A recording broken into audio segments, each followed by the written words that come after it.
ఓం శాంతి. ఈరోజు ఆగస్టు 24వ తేదీ 2026. శివబాబా వినిపించిన మురళి సారాంశము. మధురమైన పిల్లలు, సుఖాన్నిచ్చే తండ్రిని చాలా చాలా ప్రేమగా స్మృతి చేయండి. స్మృతి లేకుండా ప్రేమ ఏర్పడదు అంటున్నారు బాబా. ప్రశ్న: తండ్రి పిల్లలకు ప్రతిరోజు స్మృతి చేసే అభ్యాసం చేసేటటువంటి సంకేతాన్ని ఎందుకు ఇస్తారు? సమాధానం: ఎందుకంటే స్మృతి ద్వారానే ఆత్మ పావనంగా అవుతుంది. స్మృతి ద్వారానే పూర్తి వారసత్వాన్ని తీసుకోగలరు. ఆత్మకు గల బంధనాలన్నీ కూడా సమాప్తి అయిపోతాయి. వికర్మల నుండి ముక్తులుగా అవుతారు. శిక్షల నుండి ముక్తులైపోతారు.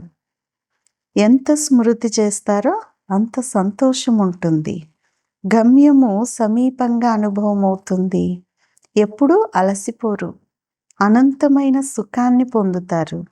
కనుక స్మృతి చేసేటటువంటి అభ్యాసం తప్పకుండా చేయాలి అంటున్నారు బాబా. ఈరోజు పాట: బాల్యం యొక్క రోజులను మరచిపోకూడదు. మంచిది. మధురాతి మధురమైన అపురూపమైన పిల్లలకు తల్లి, తండ్రి, బాప్దాదాల యొక్క ప్రియ స్మృతులు మరియు గుడ్ మార్నింగ్. ఆత్మిక తండ్రి, ఆత్మిక పిల్లలకు నమస్తే. ఆత్మిక పిల్లలు ఆత్మిక తల్లి, తండ్రికి ప్రియ స్మృతులు, గుడ్ మార్నింగ్ మరియు నమస్తే నమస్తే. ధారణ కొరకు ముఖ్యమైన సారం. మొదటి పాయింట్: చదువులో ఎప్పుడూ కూడా పొరపాట్లు అనేది చేయరాదు. అజాగ్రత్తగా ఉండరాదు. యుద్ధానికి ముందే తండ్రి నుంచి సంపూర్ణ వారసత్వాన్ని తీసుకోవాలి అంటున్నారు బాబా. రెండవ పాయింట్: శ్రీమతమును అనుసరించి తండ్రిని చాలా ప్రేమగా స్మృతి చేయాలి అంటున్నారు బాబా. ఈరోజు వరదానం: సంకల్పము, వృత్తి మరియు స్మృతి ద్వారా వ్యర్థాన్ని సమాప్తం చేసేవారు సత్యమైన బ్రాహ్మణ సంపూర్ణ పవిత్ర భవ. వరదానం యొక్క వివరణ: మీ సంకల్పము, వృత్తి మరియు స్మృతిని చెక్ చేసుకోండి.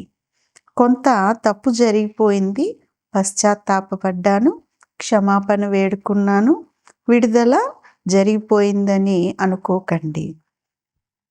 ఎవరెంతగా క్షమాపణ తీసుకున్నా ఏ పాపము లేక వ్యర్థ కర్మ జరిగిందో దాని గుర్తు చెరిగిపోదు. రిజిస్టర్ అశుద్ధంగా అంటే రిజిస్టర్ అనేది శుద్ధంగా స్వచ్ఛంగా అవ్వదు. కేవలం ఈ పద్ధతి ఆచారాన్ని అనుసరించకండి. నేను సంపూర్ణ పవిత్ర బ్రాహ్మణ ఆత్మను అనేటటువంటి స్మృతి ఉండాలి.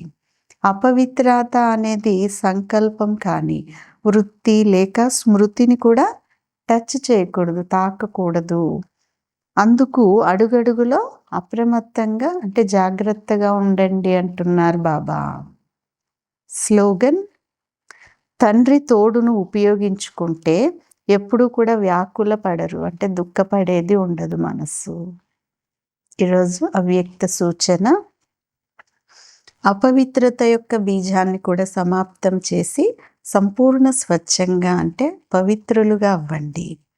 పవిత్రత యొక్క రహస్యాన్ని ప్రాక్టికల్గా ఆచరణలోకి తీసుకురావటం అనగా సంకల్ప రూపం నుండి కూడా పంచ వికారాలపైన విజయీలుగా అవ్వటం. వ్యర్థ సంకల్పాలు క్రోధాన్ని కూడా ఉత్పన్నం చేస్తాయి.